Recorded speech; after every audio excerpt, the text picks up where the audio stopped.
வேலூரின் மையமாக திகழும் இந்த வேலூர் கோட்டையானது விஜயநகர பேரரசினால் 16ஆம் நூற்றாண்டில் கட்டப்பட்ட ஒன்று. இந்த கோட்டையின் பரப்பளவு 133 ஏக்கர் ஆகும். இதைச் சுற்றிலும் 191 அடி அகலமும் 29 அடி ஆழமும் கொண்ட அகழியானது வெட்டப்பட்டுள்ளது. இந்த அகழியில் முதலைகளை விட்டு எதிரிகள் உள்ளே வராமல் காக்கும்படியாக இந்த கோட்டையானது பாதுகாக்கப்பட்டது. இந்த கோட்டைக்கு ஒரே வாயில் உண்டு, நுழைவாயில் தான் உண்டு. சுற்றிலும் அகழிகள் இருந்தன. இதன் வழியாக யாரும் அந்த கோட்டையை நெருங்க முடியாது என்பதற்காகவே இந்த அகழியானது கட்டப்பட்டதாகவும் கூறப்படுகிறது. கோட்டையில் ஆயுதங்கள் வைத்து பாதுகாக்கப்பட்டதாகவும் கூறப்படுகிறது. இந்த கோட்டையானது நாயக்கர் காலத்திற்கு பின்பு பீஜ்பூர் சுல்தான், மராட்டியர், கர்நாடக நவாப்புகள் மற்றும் பிரிட்டிஷ்காரர்கள் என பல்வேறு அரசுகளால் கைமாறப்பட்டு பின்பு இந்திய தொல்பொருள் ஆராய்ச்சகமானது இப்போது பாதுகாத்து வருகிறது.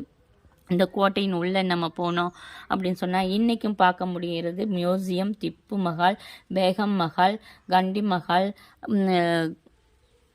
ஜலகண்டேஸ்வரர் கோயில், மாஸ்க், சர்ச் அப்படின்னு எல்லாத்தையுமே பார்க்க முடியும். இது ஒரு சமத்துவ கோட்டை. அதாவது எல்லா மதமும் இங்கே இருக்கலாம்.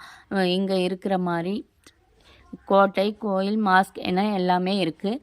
அது மட்டும் இல்லை, இங்கே இருக்கிற ஜலகண்டேஸ்வரர் கோயில் அப்படின்னு பார்த்தோம் சொன்னால் சின்ன பொம்மு நாயக்கர் அரசனுடைய கனவில் தோன்றிய சிவபெருமான் இங்கு கோயில் எழுப்புமாறு கூறுகிறார். அதனாலேயே கட்டப்பட்டது தான் இந்த ஜலகண்டீஸ்வரர் கோயில். இப்போ நீங்கள் பார்க்குறது கோட்டையின் உள்புறம் போனோடனே ரைட் சைடில் பார்த்தீங்க அப்படின்னு சொன்னால் நம்ம முதல்ல பார்க்குறது தான் ஜலகண்டேஸ்வரர் கோயில். அதுக்கப்புறம் லெஃப்ட் சைட்லாம் பார்த்தீங்கன்னா மியூசியம் இருக்குது, சர்ச்லாம் இருக்குது. நான் உங்களுக்கு கோயிலை மட்டும்தான் இப்போ காட்டிகிட்ருக்கேன். பாருங்கள், முதல்ல பார்த்தோன்னே இந்த முலாம் பூசப்பட்ட ரதமானது காட்சிக்கு வைக்கப்பட்டிருக்குது. ரொம்ப அழகாகவே இருந்தது.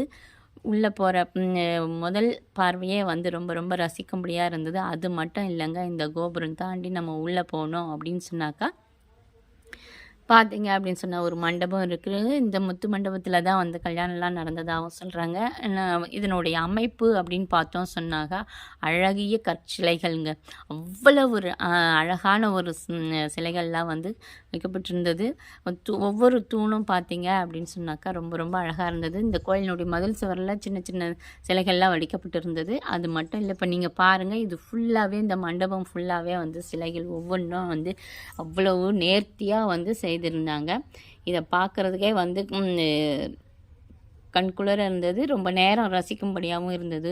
நாம் உள்ளே போனதும் இந்த கற்சிலைகளை பார்த்துட்டு ரைட் சைடில் திரும்பணும்னு சொன்னாக்கா குளமும் இருந்தது.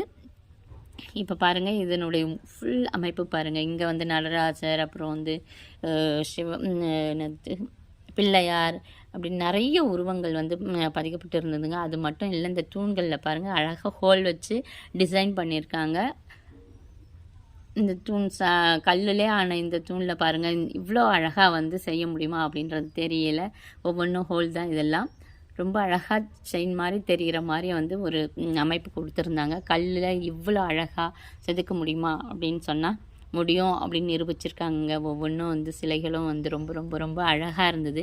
அது மட்டும் இல்லைங்க, உள்ளே போனோம் அப்படின்னு சொன்னால் சிவபெருமானையும் நம்ம தரிசிக்க முடிகிறது. அம்பாலும் தரிசனம் செய்யலாங்க.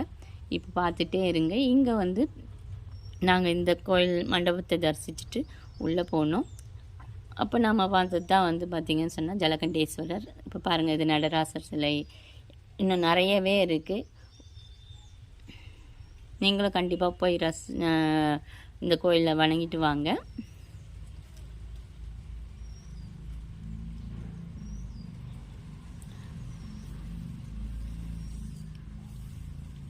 இவ்வளவு பெருமைக்குரிய இந்த கோயிலானது இன்றும் நல்லா பராமரிக்கப்பட்டு வருது. கோயிலில் விசேஷ நாட்கள் எப்பவும் போல் சிவனுக்குரிய விசேஷ நாட்கள் இங்கேயும் கொண்டாடுறாங்க. இங்கே ஒரு காசு போடு கிணறுன்னு ஒன்று இருக்குங்க. அந்த கிணறுல காசு போட்டால் நம்ம நினச்சது நடக்கும் அப்படின்னும் சொல்லிகிட்டு இருந்தாங்க. அப்புறம் அணையா விளக்குன்னு ஒரு தீபம் அம்பாளுக்கு முன்னாடி ஏற்றிட்டு இருக்காங்க. அங்கே நீங்கள் எண்ணெய் ஊற்றி வழிபட்டீங்க அப்படின்னு சொன்னாலும் அவங்க நம்ம என்ன நினைக்கிறோமோ அதை இந்த தெய்வம் நடத்தி கொடுக்கும் அப்படின்றது தான் ஐதீகமாக இருக்குங்க. நீங்கள் சுற்றி பார்க்குறதா கோயிலினுடைய சுற்றுவரம். இதை சுற்றி பார்த்தீங்கன்னு சொன்னால் பூங்காவும் இருக்குது. அதையும் பார்த்துட்டு வரலாம். அந்த அகழியில் வந்து போட்டிங்கும் ஒரு சில டைமில் விடுறதா கேள்விப்பட்டேன். ஆனால் நாங்கள் போனப்போ எதையும் நாங்கள் பார்க்கல. இது பஸ் ஸ்டாண்டுக்கு பக்கத்தில் தாங்க இருக்குது. எப்படி வரணும் என்ன அப்படின்றத நான் டிஸ்கிரிப்ஷனில் தரேன், போய் பார்த்து தெரிஞ்சுக்கோங்க. இந்த கோயில் டைம் எப்பவும் போல தான், எல்லா கோயிலும் எந்த டைமுக்கு இருக்குமோ அதே மாதிரி தான் இருக்குது. பாருங்கள், இது வந்து பூங்கா ரொம்ப ரொம்ப அருமையாக இருந்தது. வெளியிலேருந்து கோட்டையை பார்க்குறதுக்கு அழகாக இருக்குது. உள்ளே போனாலும் நம்ம வந்து கோயில், சர்ச் இது எல்லாமே போகலாங்க. ரொம்ப அழகான ஒரு இடம் தான். கண்டிப்பாக மிஸ் பண்ணாமல் போய் பாருங்கள். பிடிச்சிருந்தால் லைக் பண்ணுங்கள், சப்ஸ்கிரைப் பண்ணுங்கள், கமெண்ட் பண்ணுங்கள்.